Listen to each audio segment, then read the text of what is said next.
Hello everybody, welcome back to the channel. I've got my friend Adesanya here, just to keep me some company on this lovely, suspicious looking leather couch. I'll put him over here. Listen, UFC Qatar just went down. Arman Tsarukyan gets the dominant win over Dan Hooker.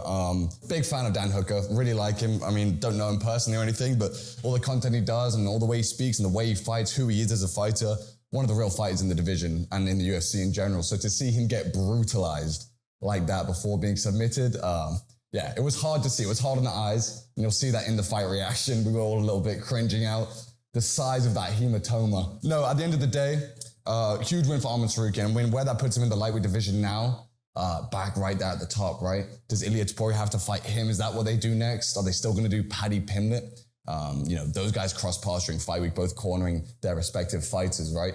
But I don't know. Arman Tsarukyan's relationship with the UFC is a little bit strained, right? And he's so far not been a fan favorite. Now, I think that will start to change with that performance. I mean, you know, me and Gavin, who we watched the fights together, not the biggest fans of Arman in general, but that made me more of a fan of him. To see the way he handled Dan Hooker so easily, to brutalize him with the elbows, the knee that caused all of that swelling before submitting him, was very impressive. But yeah, we'll see what happens, because every division is really messed up at the moment with people moving up different weight classes, so they're going to sort it out. What does Justin Gaethje do? This puts him further by the wayside. Do we see a retirement from him? Because he threatened that, right, if he didn't get the title shot.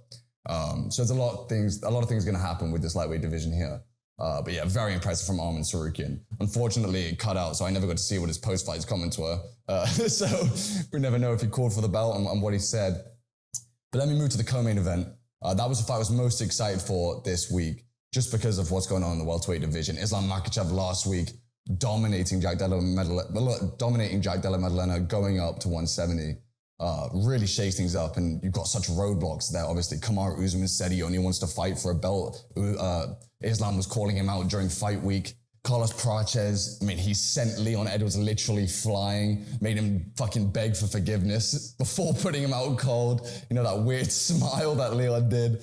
And then Michael Morales obviously dominating Sean Brady. So you've got all of these like #1 contenders at welterweight, and for Ian Garry to go out there, put a good performance on against Belal. Now, he didn't dominate him by any stretch of the imagination, but you know, puts on a great performance there, and striking looked good. The oblique kicks to the front of the knee was making me and Gavin and Andrew cringe. Like, we could not watch that. You know, his knees tomorrow are gonna fucking feel sore, bro.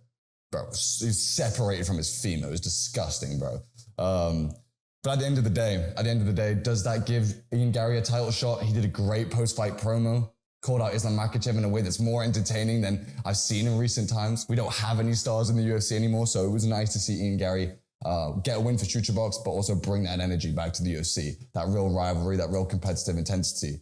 He needs a few more like knockout wins, but he is fighting the best guys in the world and tough guys. Like Shavkat Rakhmonov, not an easy guy to knock out. Carlos Prates, we see what he did to Li Jingliang, Jeff Neal, to Leon Edwards most recently, right? And then Belal Muhammad is just as tough as nails. So a great win. I think what you probably do is give Ian Garry, Jack Della Maddalena coming off that loss. I think you give Kamaru Usman the title shot. I know that's controversial. But at the end of the day, like, look at his legacy in that division.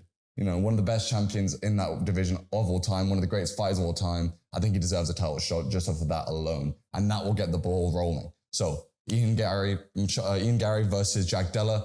Shavkat, maybe you bring him back against someone like Michael Morales. Maybe do Carlos Prates versus Michael Morales.